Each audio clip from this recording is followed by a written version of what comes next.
이 엉덩이 근육이 약해지면 허리 디스크가 올 수 있습니다. 방치했다간 큰 코 다치는 디스크. 통증이 없다고 안심해서도 안 되군요. 네, 자 고도일 원장님, 그럼 병원 가기 전에 이상이 있는지 확인해 볼 수 있는 방법은 있습니까? 네, 제가 집에서 스스로 체크할 수 있는 디스크 진단, 자가 진단법 먼저 알려드리겠습니다. 이거는 뭐 쉽기 때문에 남녀노소 누구나 할 수 있습니다. 이 바르게 앉은 상태에서 그 한쪽 다리를 무릎을 핍니다. 네, 허리는 쭉 펴고, 그렇죠. 펴고 그 상태에서 45도를 안쪽으로 돌리고 발목을 위로 당깁니다. 발목을, 그렇죠. 네, 위로. 시원하다. 그리고 허리는 땡겨. 허리는 펴고 땡겨. 그 상태에서 고개를 약간 숙입니다. 허리는 핀 상태에서 당기고, 그러니까 더 다리를 더 올려보고, 그럴 때 엉덩이 뒤쪽이 당기면은 이거는 이제 그 디스크 쪽을 이제 의심을 해봐야 됩니다. 이런 분들은 이제 병원에 한번 상의해 보셔야 됩니다. 네. 뭔 느낌입니까? 그런 건 없습니까? 그냥 이 뒤쪽만 당기는 거. 네, 뒤쪽을 당기면 디스크 허리가 의심해봐요. 아픈데. 네, 허리도 아프면 또 디스크 생각해봐야 됩니다. 저 원래 허리가 좀 안 좋거든요. 네, 원래 허리가 안 좋아요. 이번을 그리고 이번에는 또 가볍게 내가 골반이 틀어졌나 안 틀어졌나, 이제 골반이 틀어지면 요걸 통해서 한번 자가 진단하는 게 좋겠습니다. 자 나오십시오. 골반이 틀어졌다고 생각하시는 분이 나오면 됩니다. 아니 오늘 의상 커플입니다. 네. 어떻게 그래서 이렇게 똑바로 쓴 상태에서 제자리 걸음을 눈을 감은 상태에서 하게 되는데, 눈을 감게 되면은 이 눈에 의한 게 시각적인 교정 효과는 없고 오로지 뇌에서 고유감각 기능에 의해서 하거든요. 그래서 내가 똑바르다고 생각을 했지만 골반이 틀어지면 틀어진 쪽으로 이렇게 걷게 돼 있습니다. 네, 그래서 눈을 감고서 40번 정도를 이렇게 이렇게 제자리 다리는 걸음? 약간 올려서요. 너무 올릴 필요는 없고 요 너무 정도? 적당하게. 그래서 이제 눈을 꽉 감고요. 시작. 하나, 둘, 셋, 넷, 다섯, 여섯, 일곱, 여덟, 아홉, 열. 하나, 둘, 셋, 넷, 다섯, 여섯, 일곱, 여덟, 아홉, 열. 하나, 둘, 셋, 넷, 다섯, 여섯, 일곱, 여덟, 아홉, 열. 네, 스톱.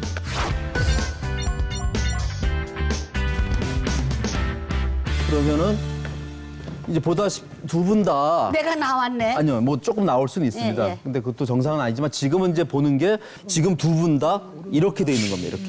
이렇게 이쪽으로.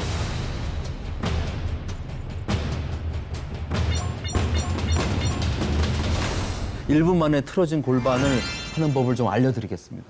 1분 만에요? 1분 만에. 네. 네, 그래서 이 방법은 뭐 요즘 이제 음악에 맞춰서 하는 건데요. 우리가 이제 정상적으로 이렇게 발을 봤을 때 이렇게 돼 있죠. 지금 이랬는데 지금 두 선생님은 이렇게 틀어져 있어요. 왼쪽 다리가. 네. 이런 경우는 이 교정 운동은 이렇게 이쪽 틀어진 거, 이렇게 틀어진 거를 반대쪽으로 돌립니다. 다리를 약간 벌리고 그 상태에서 골반을 우측으로 한 번씩 보내고 좌측으로 한 번 보내고 이렇게 하나 둘 하나 둘.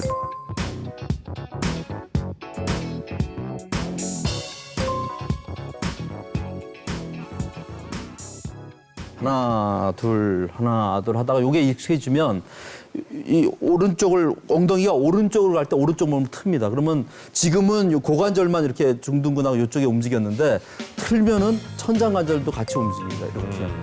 이 오른쪽을 볼 때 오른쪽을 틀고 왼쪽을 볼 때 왼쪽을 틀고. 아하, 몸을. 네. 근데 여기 딱 지탱이 돼야 돼요. 틀 때도 그러니까 많이 안 가겠죠, 이쪽으로는. 네. 그리고 이쪽을 볼 때 많이 가고 이렇게.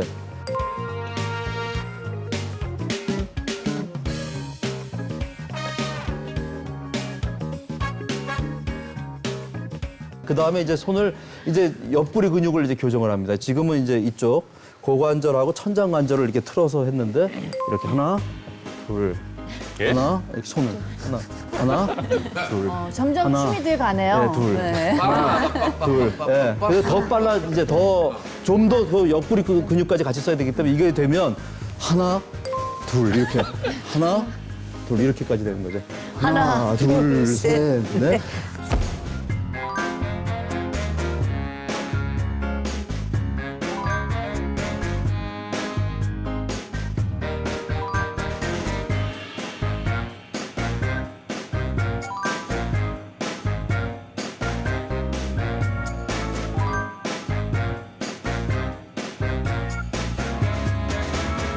네, 이게 일단 1분 만에 틀어진 골반이 돌아온다는 예, 겁니까? 돌아옵니다 순간적으로. 예, 이게 그러면은 항상 이제 한번 이렇게 교정을 받으면은 뭐 아니요. 그래서 이걸 꾸준하게 네. 그 운동도 하고 이게 뭐 꾸준히. 뼈 맞추는 거나 비슷한 효과가 있으니까 예, 예. 근육에 대해서 그러니까 이거를 이제 반복적으로 하고 그렇지만 역시 생활 습관하고 근육을 키워주는 운동을 병행을 해야죠.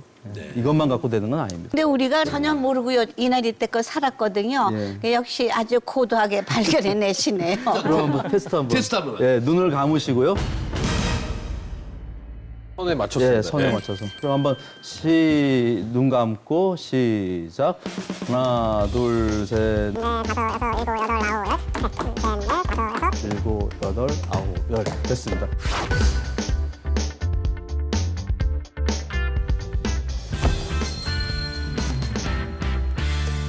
예, 이거는 좀 전에 한 거는 이제 여성분들이 치마가 자꾸 돌아간다는 사람들이 이제 그 좌우로 이렇게 틀어진 건데 요거는 한쪽 바지 단이 자꾸 닳아서 없어지는 거. 이거는 다리 길이가 차이가 나는 거거든요. 네. 이건 어떤 경우냐면은 이게 밑으로 빠지면은 이게 위로 가면은 밑으로 빠진 쪽은 다리 길이가 짧아집니다. 그래서 우리가 이제 측정을 해보고 엎드린 상태에서 다리 길이를 한번 보고 어느 쪽이 짧은지를 보고 그쪽을 한번 교정을 해보겠습니다. 네, 엎드려서 얼굴을 이쪽에 두고 엎드려 보십시오. 김태현 씨는 총각인데도 불구하고 많이 짧네. 예, 그냥 봐도 오른쪽이 짧습니다, 지금. 오른쪽이 짧죠? 네, 일어나셔도 됩니다. 우리 삼희자 선생님은, 예, 우리 삼희자 선생님도 심하진 않은데 오른쪽이 짧습니다. 삼희자 선생님도 오른쪽이 짧습니다. 일어나셔도 됩니다. 오른쪽이 짧잖아요. 그러니까 두 분 다 여기서 이게 밑으로, 이 뒤에서 밑으로 이렇게 내려간 겁니다. 이게 앞쪽으로. 근데 말씀하시는 게 굉장히 우리가 심한 환자가 들리는데. 아니요, 근데 통증은 없는데. 지금 뭐 자세히 잘 알려주셔서 감사한데 아까 이거 다리 길이 체크할 때 아직 총각이신데 이런 얘기는 좀 빼도 되지 않을까요? 네, 많은 저기 미혼 여성들도 보고 계실 텐데. 아니, 김태현 씨는 사실 굉장히 튼튼한 분이라서 그냥 웃자고 한 거지. 뭐 병이 있는 건 아니니까요. 예, 아까 아무도 안 웃었으니까. 뭐 1분 또 교정법은 없습니까? 예, 있습니다. 네. 그래서 오른쪽 다리가 지금 두 분 다 똑같으니까 네네. 짧은 경우 예, 오른쪽 다리가 지금은 이거는 이렇게 빠져 있는 거죠. 오른쪽 다리가 이렇게. 그래서 이렇게 올려주는 운동을 해야 됩니다. 이렇게. 이거요? 그렇죠. 그래서 재밌는 이제 댄스 동작을 알려드리겠습니다. 우리가 이제 젊은 사람들은 클럽에 가면은 이런 그 셔플 댄스를 합니다. 네. 여기는 뭐 아시는 분이 별로 없을 텐데 셔플 댄스라는 게 하여튼 아세요? 예. 추진 못해도. 예, 그런 동작이 있습니다.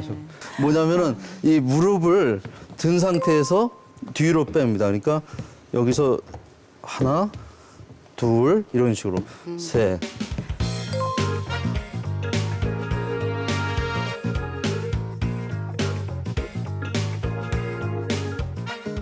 그 다음에 앞쪽 요쪽은 반대로 길어진 거잖아요, 상대적으로. 그래서 이쪽은 이렇게 들어줍니다, 이렇게. 앞으로. 네, 앞으로. 하나, 둘, 셋, 넷, 다섯.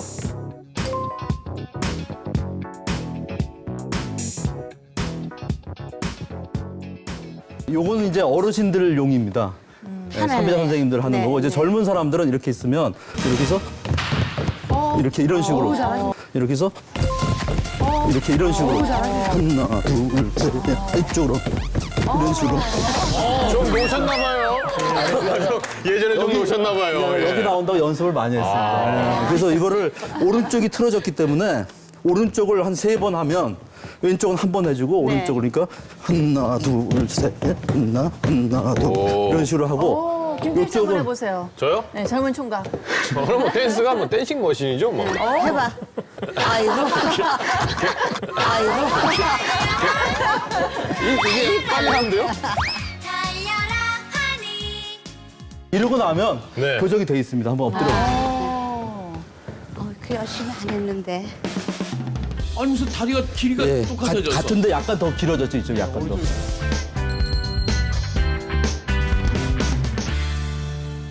야, 신기하다, 이거 진짜. 매직. 삼 선생님도 이쪽이 더 길어졌어요. 어머, 어머.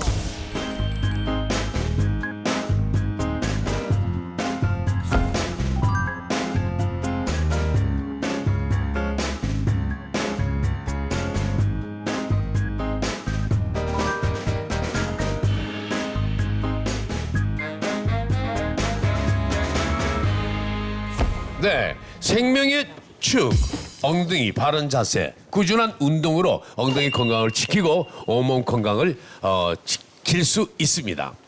그런데 엉덩이 근육을 지키기 위해서 끊어야 할 두 가지가 있다고 합니다. 한일성 씨, 네. 이게 뭘 것 같아요? 뭐 어떤 병인지 내 잘 모르겠지만 술, 담배. 술, 담배 끊으라는 얘기겠죠. 아주 이제 귀에 못이 박혔어요. 귀에 벗이 bek혔어. 뭡니까? 그래서 건강을 해치는 망치는 최악의 습관 그러면 우리가 뭐 술 좀 절주하셔야 되고 담배 끊어야 되고 이런 얘기를 하죠. 근데 이제 엉덩이 건강을 망치는 두 가지는 따로 있습니다. 따로 있습니다. 술, 담배가 술, 아니고. 담배 괜찮아요? 괜찮아요, 어디 있어요? 의사분한테 괜찮아요가 어디 있어요? 자, 뭘 것 같아요? 뭡니까, 바로? 예, 바로 등산하고 고스톱입니다.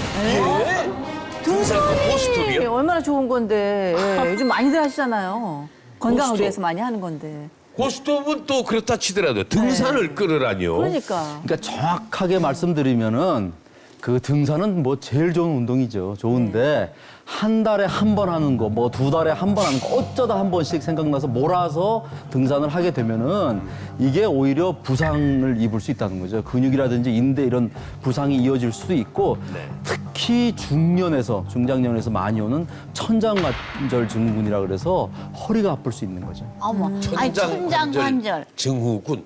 그 천장관절 증후군이라는 게 뭡니까?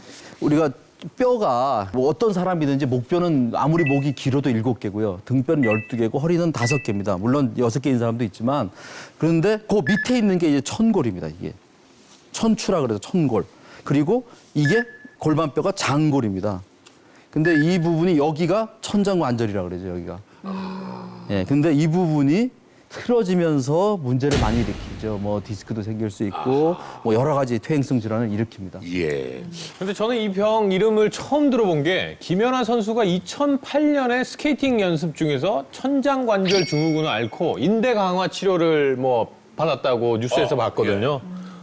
예. 그때는 진짜 들었을 때 처음 듣는 병이었는데 네. 이게 좀 희귀한 겁니까? 아니면 주로 일어날 수가 있는 겁니까? 이게 이제 피겨 선수들도 그렇고 뭐 스키 타는 사람들도 그렇고 이게 자꾸 넘어지는 게 익숙한 직업이잖아요. 뭐 스노보드 같은 거 타면 이렇게 막 넘어지잖아요. 그래서 이 반복적으로 이렇게 넘어져서 골반이 틀어지면서 엉덩이 찌을 때 천장관절이 틀어질 확률이 많은 거죠. 그때 이제 많아서 이제 김연아 선수가 그래서 이제 유명해진 병이지만 사실은 보통 사람들은 물건 들다가 삐끗했는데 갑자기 또 샤워하다가 갑자기 삐끗해갖고 예, 허리를 약간 숙이다가 특히나 허리 디스크가 있는 경우는 더더욱 천장관절 증후군이 잘 생깁니다. 예, 등산이라는 게 이제는 운동도 운동이지만 어떻게 보게 되면은 하나의 이제 사교 모임이라고도 할 수 있거든요. 건강하자고 세상하고 담쌀 수는 없는 거 아니에요. 박상준 원장님, 뭐 방법이 없어요?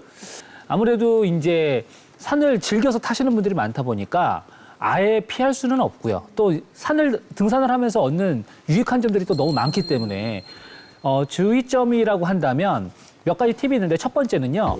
보폭을 너무 길게 잡지 않으시는 거예요. 네, 보폭을 길게 잡으면 이 엉덩이 근육이나 천장관절 쪽에 조금 더 무리가 많이 가게 됩니다. 네. 그렇기 때문에 특히나 이 오랜만에 하시거나 뭐 허리가 조금 안 좋으신 분들은 쉽게 얘기하면 약간 종종걸음의 느낌으로 산을 오르시는 게 이 엉덩이나 허리 쪽의 부상을 예방하는 좋은 방법이 되고요. 올라갈 때는 엉덩이나 허리 쪽이 문제가 된다면 내려올 때는 역시나 무릎이 또 문제가 되거든요. 그래서 무릎 부상을 또 예방하는 좋은 방법은 뭐냐 하면 이 손에 스틱을 사용하시는 거예요. 네. 네, 스틱을 사용해서 내려 하산할 때 도움을 받으시면 상대적으로 체중이 무릎으로 부하가 가는 것들을 좀 분산시킬 수 있기 때문에 이 두 가지를 좀 기억을 하시면 네. 아무래도 등산에 의한 부상의 위험성을 좀 줄일 수 있습니다. 네. 내 몸을 위해서 등산할 때 꼭 지켜야 할 원칙, 서재걸 원장님. 또 어떤 게 있을까요? 등산은 그냥 쉽게 가서 바로 할 수 있다고 생각하시지 말고 평소에 걷는 운동을 충분히 한 다음에 숨이 너무 가빠지기 직전에는 좀 쉬었다 가고 다시 쉬면서 근육도 다시 회복을 시켜가면서 가야 등산 자체가 나한테 불리하지 않아요. 근데 등산을 너무 빠르게 하려다가 보면은 결국 그 등산 오래 한 사람이 그 심근경색이 오는 사람도 있거든요. 왜냐하면 결국 그때 활성산소가 결국 산소가 많이 필요하게 되는 거니까 본인 능력보다 더 과한 활성산소가 많이 생겨서 결국은 또 혈관의 문제를 일으킬 수가 있기 때문에 본인의 능력에 맞는 그런 산행을 평소 운동을 충분히 하면서 하시는 게 전 좋을 것 같습니다. 제가 1년에 한 번도 안 하던 등산 안 하던 사람이 24시간을 저 소금강을 넘어서 속초로 들어갔어요. 기어서 갔습니다. 기어서. 그러니까 평소에 운동을 하면서 자기 체력에 맞춰서 해야지. 박참 씨 말씀처럼 무리하게 24시간 뭐 소금강을 건너서 가셨다 그랬잖아요. 여차하면 그 강을 건너게 될 수가 있어요. 항상 본인의 마음에 그 강은 건너. 예. 근데 이제 나이를 먹어가니까 제일 무서운 게 혹시 치매가 아닐까. 저 어르신들은 뭐 나도 어르신이지만 저기 이 손을 많이 움직여야 된다 그래서 저 시골에서 농사진 콩 저기 깍지 골라내는 거, 네네. 또 고스톱 하는 거. 예. 아이고 이거 봐, 내가 아까 10원 더 줬어. 10원 저기 저 외상이야 도로 줘 이러고 그냥 그런 걸로 소일을 하는데. 그게 아까 나쁘다고 일차례 말씀을 하셨어요. 그 자세 때문에 그런 거죠. 네, 그래서 뭐 치매 예방에는 뭐 고스톱이 좋다고는 하는데 척추라든지 관절 이쪽 계통을 생각하면 고스톱은 좀 안 했으면 좋겠습니다. 특히나 그 좌골 점액낭염이라고 이런 병도 생길 수 있습니다. 자, 좌골 점액낭염. 그건 또 뭡니까? 이게 좀 말이 어렵긴 한데 예. 그 나이가 들면서 엉덩이 근육이 좀 이제 약해지죠. 예. 뭐 젊은 사람도 생길 수 있지만 하여튼 엉덩이 근육이 좀 없어지는데 그럴 때 이제 그 좌골이라고 해서 좌측에 있는 뼈가 아니고 엉덩이 뼈에 있는 겁니다. 좌골 쪽에 그 물주머니 같은 데 있는데 거기에 이제 뭐 이유는 뭐 여러 가지지만 어쨌든 뭐 오래 앉거나 뭐 이렇게 운전을 오래 하거나 이럴 때 그 좌골이 뼈에 닿으면서 염증을 많이 일으킵니다. 등산도 그렇지만 고스톱도 어떻게 보게 되면 사교의 하나 일정이거든요. 이건 노름이 아니고. 예. 근데 꼭 쳐야 될 경우에 예. 그렇죠. 그럼 어떻게 해야 돼요? 그 사실 뭐 명절 때 네. 그 식구들 다 모였는데 마땅히 뭐 술을 먹기도 좀 그렇고 그리고 또 뭐 아는 게 또 마땅히 레저가 또 마땅치 않을 때 이제 고스톱 같은 거를 할 수 있을 겁니다. 그리고 저도 이름이 보세요. 고도일이죠. 그래서 어릴 때 하도 놀림을 많이 받아고 사실 어릴 때는 안 했어요. 고도리해서 그 소리가 듣기 싫어서 안 했는데 근데 이제 평소엔 안 하다가 이제 명절 때 한 번 하는 건데 결국은 그럴 때 방석을 좀 이렇게 깔고 앉고 될 수 있으면 돈 잃어주고 또 광도 팔고 그래갖고 오래 앉는 시간을 좀 줄여야 됩니다. 시간을 줄이고 그 좌골 점액낭염은 술도 좀 관계 있기 때문에 금주도 조금 하시는 게 좋습니다. 네. 친척들하고 이제 뭐 친분을 쌓기 위해서 이제 그냥 화투를 치잖아요. 근데 꼭 돈 딴 사람이 일어나면 돈 따고 배짱이냐고 뭐 그런 얘기 하는데 이젠 쓱 일어나면서 내가 조금만 더 치면 좌골 점액낭염이 생길 것 같아 이러면서 예, 당당하게 이유를 밝히고 이제 자리를 뜰 수 있겠네요.